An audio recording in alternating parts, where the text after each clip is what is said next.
Friends, welcome to all logs with Likhita Ravikumar YouTube channel. ಎಲ್ಲರೂ ಹೇಗಿದ್ದೀರಾ? ಎಲ್ಲರೂ ಚೆನ್ನಾಗಿದ್ದೀರಾ ಅಂತ ಅಂದ್ಕೊಂಡಿದ್ದೀನಿ. ಇವತ್ತು ನಾನು ಇನ್ನೂ ಊರಲ್ಲೇ ಇದ್ದೀನಿ. ಸೊ ಸಂಕ್ರಾಂತಿ ಹಬ್ಬ ಮಾಡಿಕೊಂಡು ಒಟ್ಟಿಗೆ ತುರುವೇಕೆರೆಗೆ ಹೋಗೋಣ ಅಂತಂದ್ಬಿಟ್ಟು ಇಲ್ಲೇ ಇದ್ದೀವಿ. ಹಾಗಾಗಿ ನಮ್ಮ ನಾದಿನಿ ಮನೆಗೆ ಹೊರಟಿದ್ವಿ ಇವತ್ತು. ಪಾಪು ನೋಡಿ ತುಂಬ ದಿನ ಆಗಿತ್ತು, ಮತ್ತು ಪಾಪುಗೂ ಸ್ವಲ್ಪ ಟೈಮ್ ಪಾಸ್ ಆಗುತ್ತೆ ಇಲ್ಲೇ ಇರೋದ್ರಿಂದ ಅಂತ ಅಂದ್ಬಿಟ್ಟು ನನ್ನ ನಾದಿನಿ ಮಗ ಇರ್ತಾನಲ್ಲ, ಸೊ ಅವನ ಜೊತೆ ಆಟ ಆಡ್ಕೊಂಡಿರ್ತಾನೆ ಅಂತ ಅಂದ್ಬಿಟ್ಟು ಅಲ್ಲಿಗೆ ಹೋಗೋಣ ಅಂತ ಅಂದ್ಬಿಟ್ಟು ನಾನು ಮತ್ತು ನನ್ನ ಅತ್ತೆ ಇಬ್ಬರು ಹೊರಟಿದ್ವಿ.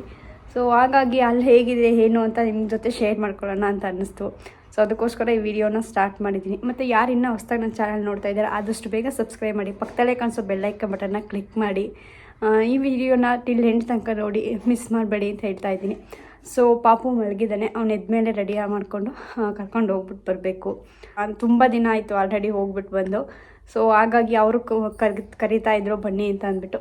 ಸೊ ಅದಕ್ಕೋಸ್ಕರ ಇವತ್ತು ಊರಲ್ಲೇ ಇದ್ದೀನಲ್ಲ, ಒಂದು ವಾರ ಇಲ್ಲೇ ಇರ್ತೀನಲ್ಲ ಅಂತ ಅಂದ್ಬಿಟ್ಟು ಸುಮ್ಮನೆ ನಮಗೂ ಬೇಜಾರಾಗುತ್ತೆ ಅಂದ್ಬಿಟ್ಟು ಒಂದು 2-3 ದಿವಸ ಅಲ್ಲಿ ಇದ್ಬಿಟ್ಟು ಬರೋಣ ಅಂತ ಅಂದ್ಬಿಟ್ಟು ನಾನು ಮತ್ತು ನಮ್ಮ ಪಾಪು ಮತ್ತೆ 3 ಜನ ಹೋಗ್ಬಿಟ್ಟು ಬರ್ತೀವಿ. ಸೊ ಅಲ್ಲಿಗೆ ಹೋದ್ಮೇಲೆ ನಾನು ನಿಮಗೆ ಸಿಗ್ತೀನಿ. ಅಲ್ಲಿ ನಮ್ಮ ಚೋಟಾ ಬಾಸ್ ಇವಾಗಿನ್ನೂ ಎದ್ದಿದ್ದಾರೆ, ಬಾಳೆಹಣ್ಣು ಕೊಟ್ಟಿದ್ದೀನಿ, ತಿಂತಾ ಇದ್ದಾರೆ.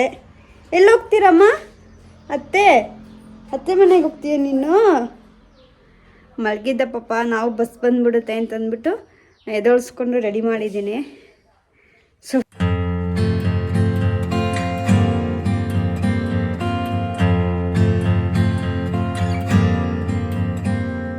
ಓಕೆ ಫ್ರೆಂಡ್ಸ್, ಇದು ಬಂದು ನಮ್ಮ ಮನೆ ಮುಂಭಾಗ. ಸೊ ತುಂಬ ಹೂವಿನ ಗಿಡ ಎಲ್ಲ ಹಾಕಿದ್ದಾರೆ ನಮ್ಮ ಅತ್ತೆ. ಚೆನ್ನಾಗಿರುತ್ತೆ ಮನೆ ಮುಂದೆ ಈ ಥರ ಹೂವಿನ ಗಿಡ ಎಲ್ಲ ಇದ್ದರೆ. ನನಗಂತೂ ತುಂಬ ಇಷ್ಟ. ಬಸ್ ಸಿಟಿಲೆಲ್ಲ ಈ ಥರ ಹಾಕೋಕ್ಕಾಗಲ್ಲ. ಈ ಸೈಡ್ ಬಂದರೆ ನಮ್ಮ ತೋಟ ಇದೆ.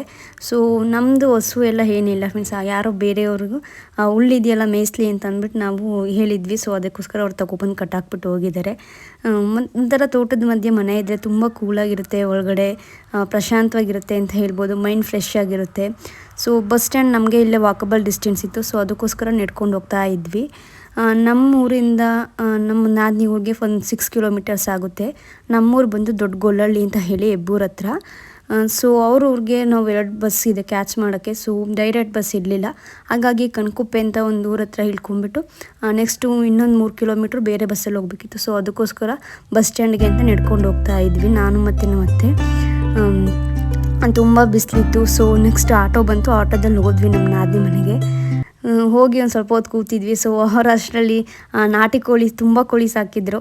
ಸೊ ಹಾಗಾಗಿ ಕೋಳಿಗೆ ಕಟ್ ಮಾಡೋಣ ಅಂತಂದ್ಬಿಟ್ಟು ಎಲ್ಲ ರೆಡಿ ಮಾಡ್ತಾಯಿದ್ರು. ಅವ್ರ ಮನೆ ಸುತ್ತಲೂ ತುಂಬ ಚೆನ್ನಾಗಿದೆ, ತುಂಬ ಕೂಲ್ ಅಂದರೆ ಕೂಲಿತ್ತು. ಅವ್ರ ಮನೆ ಸುತ್ತಲೂ ತೋಟ ಎಲ್ಲ ಇರೋದ್ರಿಂದ ನಮ್ಮ ಪಾಪುಗ ಹಾಗೇ ಮತ್ತೆ ಕೋಳಿ ಜೊತೆ ಆಟ ಆಡಿಸ್ತಾಯಿದ್ರು. ಸೊ ಅದು ಯಾವುದೇ ರೀತಿ ಏನೂ ಕಚ್ಚಲ್ಲ ಅವನಿಗೆ. ಅದಕ್ಕೋಸ್ಕರ ಸುಮ್ಮನೆ ಹಾಗೆ ಮುಟ್ತಾ ಇದ್ದ ಅಷ್ಟೇ. ಅವನು ಎದ್ರುಕೊಂಡು ಮುಟ್ತಾ ಇದ್ದ. ಮತ್ತು ಕೋಳಿ ಇಟ್ಕೊಂಡ್ಮೇಲೆ ಹಾಗೆ ಬಿಟ್ಬಿಟ್ರೆ ಆರೋಗ್ಬಿಡುತ್ತೆ ಅಂದ್ಬಿಟ್ಟು ನಮ್ಮ ಅತ್ತೆ ಈ ಥರ ಕಾಲನ್ನೆಲ್ಲ ಕಟ್ಬಿಟ್ಟು ಇಟ್ಟಿದ್ರು. ಸೊ ಕ್ಲೀನ್ ಮಾಡೋದನ್ನೆಲ್ಲ ವೀಡಿಯೋದಲ್ಲಿ ಶೇರ್ ಮಾಡೋಕ್ಕಾಗಿಲ್ಲ, ಅದಕ್ಕೋಸ್ಕರ ನಾನು ಶೇರ್ ಮಾಡಲಿಲ್ಲ.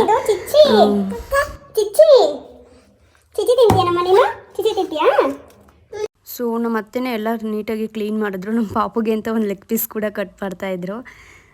ಸೊ ಅವನೇನು ನಮ್ಮ ಪಾಪು ಅಷ್ಟೇನು ನಾನ್ ವೆಜ್ಜಿನ ತಿನ್ನಲ್ಲ. ನಾವು ಸುಮ್ಮನೆ ಕೈಯಲ್ಲಿ ಕೊಟ್ಟರೆ ಇಟ್ಕೋತಾನಲ್ಲ ಅನ್ನೋ ಉದ್ದೇಶಕ್ಕೋಸ್ಕರ ಲೆಗ್ ಪೀಸ್ನ ಕಟ್ ಮಾಡಿಕೊಡ್ತಾಯಿದ್ರು ನಮ್ಮ ಅತ್ತೆ. ನಮ್ಮ ಅತ್ತೆಗೆ ಎಲ್ಲ ನೀಟಾಗಿ ಚೆನ್ನಾಗಿ ಕ್ಲೀನ್ ಮಾಡೋಕ್ಕೆ ಬರುತ್ತೆ. ಸೊ ಅದಕ್ಕೋಸ್ಕರ ಅವರೇ ಎಲ್ಲ ಕಟ್ ಮಾಡಿಬಿಟ್ಟು ಕ್ಲೀನ್ ಮಾಡ್ತಾಯಿದ್ರು. ಇಲ್ಲಿ ಪಾಪುದು ಫನ್ನಿ ನೋಡಿ, ನಾನು ಸ್ಟಿಕ್ಕರ್ ತೊಗೊಂಡು ಅವ್ನು ಇಟ್ಕೊಂಡಿದ್ದ. ನಾನು ಅದಕ್ಕೆ ಅವ್ನು ಮೂಗು ಮೇಲೆ ಅಂಟಿಸ್ಬಿಟ್ಟು ಮೂಗು ಬರ್ಸ್ತಾರ ಮಾಡಿಬಿಟ್ಟಿದ್ದೆ. ಸೇಮ್ ಹುಡುಗಿ ಥರನೇ ಕಾಣಿಸ್ತಾ ಇದ್ದ ನಮ್ಮ ಪಾಪು. ಇಲ್ಲಿ ಅವರು ನಾಟಿ ಕೋಳಿ ಸಾಂಬಾರು ತುಂಬ ಟೇಸ್ಟಿಯಾಗಿರುತ್ತೆ. ಸೊ ಇಲ್ಲಿ ಚಿಕನ್ ಫ್ರೈ ಮಾಡಿದ್ವಿ. ಮತ್ತು ಈ ಸೈಡ್ ಬಂದರೆ ನೀವು ನಾಟಿ ಕೋಳಿ ಸಾಂಬಾರು ಇನ್ನೂ ಕುದೀತಾ ಇದೆ. ಸೊ ಮಾಡಿದ್ವಿ, ತುಂಬ ಚೆನ್ನಾಗಿತ್ತು. ಮತ್ತು ಇದು ಕರು ಗೋಟಿ ಅಂತ ಹೇಳ್ತಾರಲ್ಲ, ಅದನ್ನ ಮಾಡೋಕ್ಕೆ ಅಂತಂದ್ಬಿಟ್ಟು ಹೆಸರು ಕಾಳು ಮತ್ತು ರಕ್ತ ಎಲ್ಲ ಹಾಕ್ಬಿಟ್ಟು ಇದನ್ನು ಮತ್ತೆ ಮಾಡಿದ ರೆಸಿಪಿನ.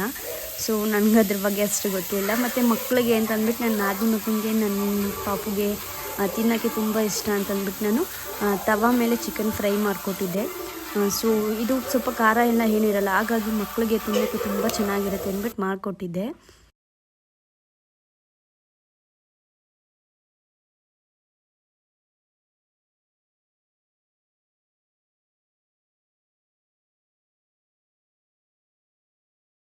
ಅವ್ರ ಮನೇಲಿ ಶೆಲ್ಫು ತುಂಬ ಹೈಟ್ ಇತ್ತು. ಸೊ ಅದಕ್ಕೋಸ್ಕರ ನಿಂತ್ಕೊಂಡು ಎಲ್ಲ ತಿರ್ಗಿಸೋಕ್ಕಾಗಲ್ಲ ಅಂತ ಅಂದ್ಬಿಟ್ಟು ಅವರು ಗ್ಯಾಸ್ ಸ್ಟವ್ನೇ ತೆಗೆದು ಕೆಳಗಡೆ ಇಟ್ಕೊಬಿಟ್ಟಿದ್ರು. ನಮ್ಮ ಪಾಪು ಅಂತೂ ಓಡಿ ಬರೋನು ಗ್ಯಾಸ್ ಸ್ಟವ್ ಹತ್ರ. ಮತ್ತು ಟಿ ವಿನೂ ಕೂಡ ಹಾಕಿದ್ರು. ನನ್ನ ಮಗನಿಗೆ ಟಿ ವಿ ರಿಮೋಟ್ ಅಂದರೆ ತುಂಬ ಇಷ್ಟ. ಓಡೋಗಿ ಇಟ್ಕೋತಾನೆ ರಿಮೋಟು, ಮತ್ತು ಗ್ಲಾಸ್ ತೆಗಿಯೋದು, ಅಯ್ಯೋ ಹಿಡಿಯೋಕೆ ಸಾಕಾಗೋಗಿತ್ತು ನನಗಂತೂ. ಒಂದು ಕಡೆ ಕೂತಿದ್ದ ಕಡೆ ಕೊಡ್ತಿರ್ಲಿಲ್ಲ, ಓಡಿ ಹೋಗೋನು. ನಮ್ಮ ನಾದಿನಿ ಮಗನೂ ಆಟಾಡಿಸಿ ಅವನಿಗೂ ಸುಸ್ತಾಯಿತು. ಸೊ ಅವತ್ತೆಲ್ಲ ಅವ್ನು ನಿದ್ದೆನೇ ಮಾಡಲಿಲ್ಲ ಅಂದ್ಕೊಳ್ಳಿ. ಎಷ್ಟು 11 o'clock ಎದ್ದಿದ್ದು ಬೆಳಗ್ಗೆ, ನೈಟ್ 9:30ವರೆಗೂ ನಿದ್ದೆನೇ ಮಾಡಿರಲಿಲ್ಲ. ಸೊ ತುಂಬ ಚೆನ್ನಾಗಿ ಆಟ ಆಡ್ಕೊಂಡಿದ್ದ. ನಾನಿನ್ನೂ ರೋಸ್ತಾನೆ ಆಟ ಮಾಡ್ತಾನೆ ಅಂತ ಅಂದ್ಕೊಂಡಿದ್ದೆ, ಬಟ್ ಏನೂ ಮಾಡಿರಲಿಲ್ಲ. ಹಾಗೆ ನನ್ನ ನಾದಿನಿ ಮಗನಿಗೆ ಅವ್ನು ನಿದ್ದೆ ಬರ್ತಿತ್ತು ಅಂತ ಅವನೇ ಫಸ್ಟ್ ಟೈಮ್ ಊಟ ಹಾಕ್ಕೊಂಡು ಅವನೇ ಊಟ ಮಾಡ್ತಾಯಿದ್ದ. ಸೊ ಓಕೆ ಫ್ರೆಂಡ್ಸ್, ನಾಟಿ ಕೋಳಿ ಸಾಂಬಾರ್ ಜೊತೆ ಮುದ್ದೆ ರೈಸ್ ಸೂಪರ್ ಕಾಂಬಿನೇಷನ್ ಅಂತ ಹೇಳ್ಬೋದು. ನಮ್ಮದಂತೂ ನಾಟಿ ಕೋಳಿ ಸಾಂಬಾರ್ ಜೊತೆ ಊಟ ಆಯಿತು. ಸೊ ಇವತ್ತಿನ ಲಾಗ್ ಹೇಗೆ ಅನ್ನಿಸ್ತು ಅಂತ ಹೇಳಿ. ನಿಮ್ಗೆಲ್ಲರಿಗೂ ಇಷ್ಟ ಆಗಿದೆ ಈ ಲಾಗ್ ಒಂದು ಲೈಕ್ ಮಾಡಿ, ನಿಮ್ಮ ಫ್ರೆಂಡ್ಸ್ ಆ್ಯಂಡ್ ಫ್ಯಾಮಿಲಿ ಮೆಂಬರ್ಸ್ ಜೊತೆ ಈ ಲಾಗ್ನ ಶೇರ್ ಮಾಡಿ, ನನ್ನ ಚಾನಲ್ಗೆ ತಪ್ಪದೆ ಸಬ್ಸ್ಕ್ರೈಬ್ ಮಾಡಿ ಅಂತ ಹೇಳ್ತಾ ಇದ್ದೀನಿ.